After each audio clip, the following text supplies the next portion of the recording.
आप सब अच्छे होंगे। मैं बात कर रहा हूँ इम्पेरेटिव सेंटेंस को लेकर के। ये इम्पेरेटिव सीरीज चल रहा है। हमने पहले बात किया। Actually let me tell you again about this sentence. This sentence is used for order, command, instruction, suggestion, advice, request and warning. So in the last video I have talked about English structures: be plus noun, be plus adjective, be plus adverb plus adjective, base form of a verb, V1 plus adverb, V1 plus object, let plus object plus base form of a verb, let plus object plus base form of a verb plus object, let plus object plus base form of verb plus adverb. So इन सब बारे में हमने बात किया। आज हम बात करेंगे कॉजेटिव सेंटेंस के ही बारे में। देखें, this is imperative sentences. Under it we have to talk about causatives. Causatives हमने लेट के बारे में बात किया, राइट। इसमें लेट है causative verbs: let, make, have, get, help. ये हमारे कॉजेटिव्स हैं। देखें, लेट के बारे में हमने बात किया। एग्जाम्पल हमने दिया था, जैसे लेट मी टीच, मुझे पढ़ाने दो। लेट मी टीच इंग्लिश, मुझे अंग्रेजी पढ़ाने दो। Let me teach English to learners, let me teach English to the learners, मुझे सीखने वाले को अंग्रेजी पढ़ाने दो। आज हम बात करेंगे मेक पे। जैसे देखें, कुछ वर्ड है समझना, इसका अंग्रेजी हमें मालूम है, बोल सकते हैं अंडरस्टैंड।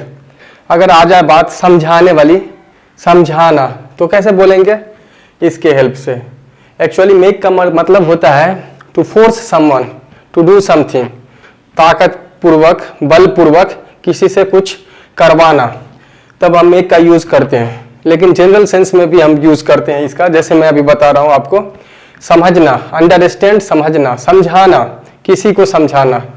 मेक समवन अंडरस्टैंड, किसी को समझाना। हंसना, इसका मालूम है हमें, लाफ, हंसाना। मेक समवन लाफ, किसी को हंसाना। रोना, इसका हमें मालूम है क्राई, रुलाना। Make someone cry. तो हमें इंग्लिश में जैसे देखें, हमें बताया समझना, इसका हमें मालूम है अंडरस्टैंड। समझाना, समझाना, तो समझाएंगे किसी को ना किसी को समझाना पड़ेगा, तो उसमें लिखना पड़ेगा मेक समवन अंडरस्टैंड, समझाना, किसी को समझाना। हंसना, इसका आपको मालूम है मीनिंग, लाफ, किसी को हंसाना। मेक समवन लाफ, किसी को हंसाना। नाचना, डांस, मेक समवन डांस। इसमें हम क्या देख रहे हैं? देखें, समझना, समझाना, हंसना, हंसाना, नाचना, नचाना, रोना, रुलाना, कोशिश करना, कोशिश करवाना। ये सब सारे जो सेंटेंसेस हैं, ये पैटर्न है इसका। क्या है ये? मेक प्लस ऑब्जेक्ट प्लस, इसको हम बेयर इन्फिनिटिव बोल सकते हैं, या दूसरा नाम भी दे सकते हैं बेस फॉर्म। बेस फॉर्म ही बेयर इन्फिनिटिव है। बेयर इन्फिनिटिव या base form of a verb, इस पैटर्न पे है। इस तरह के जो सेंटेंसेस आते हैं, ठीक है, तो इसके बारे में हमें आज सीखना है। देखें, इसमें जो है समझना, समझाना, ये काउज बनता है। समझना खुद तो समझ जाते हैं, लेकिन समझाने के लिए कोई ना कोई वजह बनेगा, कोई आपको समझाएगा तो आप समझेंगे, तो इसमें कॉज बनेगा, वजह बनेगा उस काम को करने के लिए। जैसे समझने के लिए, हंसने के लिए, नाचने के लिए, रोने के लिए, खेलने के लिए कोई दूसरा आदमी वो कॉज बनता है, इसीलिए इसे कॉजेटिव वर्ड बोलते हैं, वर्ड्स बोलते हैं। Let, make, have, get, help.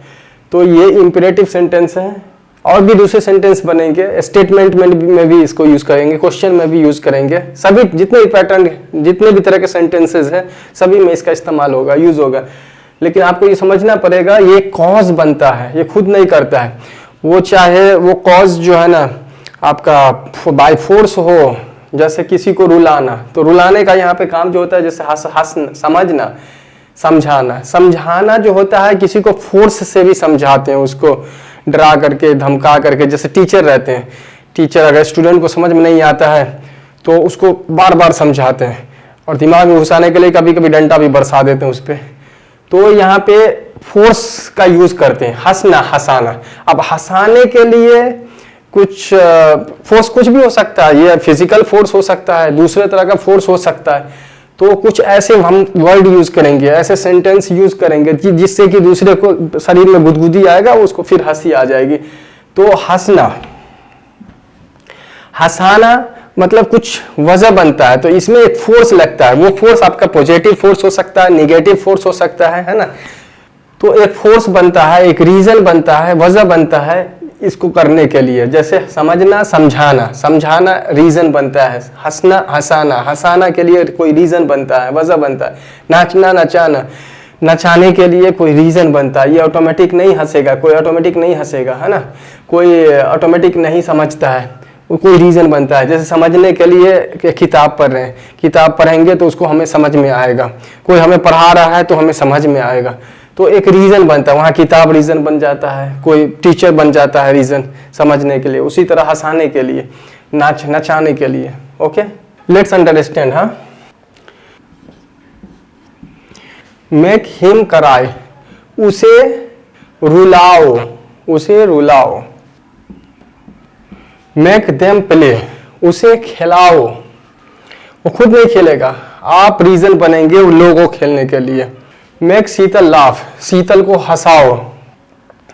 अब ये सेंटेंस है, इसके निगेटिव भी बनेंगे, तो उसी सेम पैटर्न रहेगा जैसा लास्ट हमने बात किया। इससे पहले हम निगेटिव बनाएंगे तो क्या यूज करेंगे,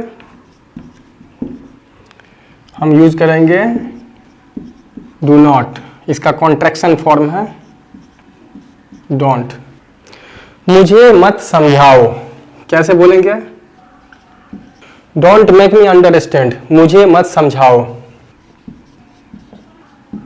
डोंट मेक हर लाफ, उसे मत हंसाओ। Don't make Pankaj do difficult work, Pankaj से डिफिकल्ट काम मत करवाओ। Don't make Pankaj do, Pankaj से मत करवाओ। Don't make Pankaj do difficult work, Pankaj से कठिन काम मत करवाओ। Please don't make me wait in this office, मेहरबानी करके मुझे इस दफ्तर में वेट मत करवाएं, वेट ना करवाएं।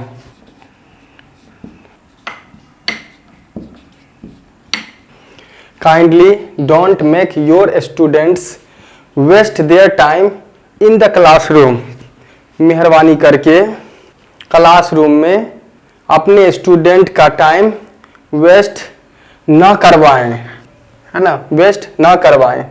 Please don't make your student waste their time in the classroom, मेहरबानी करके अपने विद्यार्थी का, मेहरबानी करके क्लासरूम में अपने विद्यार्थी का टाइम नुकसान ना करवाएं, वेस्ट ना करवाएं। So these all are the sentences on this pattern. You must know it. Most of the time we have to speak like this, right? So we have to know causative verbs also, right? Causative sentences also. So I have already talked about let and today make. Okay, today make. So you have to remember. देखें, किसी भी भाषा को सीखने के लिए बोलना पड़ता है। जब तक आप नहीं बोलेंगे आपको वो भाषा बोलने नहीं आएगा। As far as the English language is concerned, you should practice speaking every day, at least 10 minutes, 15 minutes, or what time you have. If you have a lot of time, if you are totally free, you can practice speaking a few hours every day. If you keep practicing consistently, of course there will be tremendous improvement in your English speaking, in your talking. So आपको daily बोलना पड़ेगा। अगर आप beginner हैं, आप कुछ नहीं जानते हैं, आपके पास वर्ड होगा इंग्लिश का, उस वर्ड को बोले। जो मैं आपको बता रहा हूँ कम से कम इसको सीखें और इस पे और भी ज़्यादा सेंटेंसेस आप बनाएं और उसको आप बोलने की कोशिश करें। अगर आप नहीं बोलेंगे तो भाषा नहीं सीख पाएंगे। हमें मालूम है, हम स्कूल में, कॉलेज में पढ़ते हैं इंग्लिश बुक को, इंग्लिश ग्रामर को, लेकिन जहाँ तक बोलने की बात आती है तो हम बोल नहीं पाते हैं। हाँ, हम ग्रामेटिकल प्रॉब्लम को सॉल्व कर लेते हैं, लेकिन बोल नहीं पाते हैं। बोलना बहुत ही डिफ़िकल्ट है। लेकिन मेरे हिसाब से, मेरे ख्याल से बोलना डिफ़िकल्ट नहीं है। लिखना डिफ़िकल्ट है, लेकिन बोलना डिफ़िकल्ट नहीं है। आप जितना बोलेंगे, शुरू में आप गलती करेंगे, उससे आप डरे नहीं। डरना नहीं है, आपको अपने दिल से फियर को निकाल फेंकना है। सबके पास फियर है, लेकिन फियर को मिनिमाइज करना है। आप मिनिमाइज कैसे, आप मिनिमाइज होगा आपका फियर? प्रैक्टिस करने से। आप जितना प्रैक्टिस करेंगे उतना आप बेहतर होंगे उसमें, और उस हिसाब से आपका बोलना आसान हो जाएगा। इस अंग्रेजी भाषा का बोलना आसान हो जाएगा। ये ऐसा भाषा है, आपके पास बड़ा बड़ा सर्टिफिकेट है आपके हाथ में, लेकिन आपको बोलने नहीं आता है इंग्लिश भाषा। You won't get what you deserve. Even you have big certificate in your hand, engineering degree, management degree, and other degrees, but you don't know how to speak this language easy to get what you deserve. You will not get that easily. So you have to learn. We are living in a global village, and this is the language of this village where we are living. So if we live in a village where this language is being spoken, if you don't know how to speak the language of the village, how can you survive there? Is it possible? Please let me know. Is it possible to survive in that village? No. So the whole world has become a global village, and this is the language. This is a common language spoken by majority of the people in this village. You should also learn how to speak this language. You have to practice, right? There is no shortcut for learning anything. You should be devoted, interested, disciplined, consistent. If you have these all qualities, you will definitely learn one day. You will definitely learn it and one day speak this language fluently, effortlessly, effectively, as well as confidently. This is all about causative sentences. In the next video, I would talk about have. If you have not subscribed my YouTube page, please subscribe it so that you will get notified time to time. I'm not here for passing my time. I'm here for giving you quality content that will help you learn this language, that will make your English language journey easy, simple, as well as interesting. If you have enjoyed watching this video, please like it. It will further motivate me. I will be too much motivated. You should also share this video among your friends, among your neighbors, among your relatives who are also interested to learn this language, right? If you share, they will also get what they want. They will also learn how to speak this language. Thank you very much. Have a great day. Happy learning.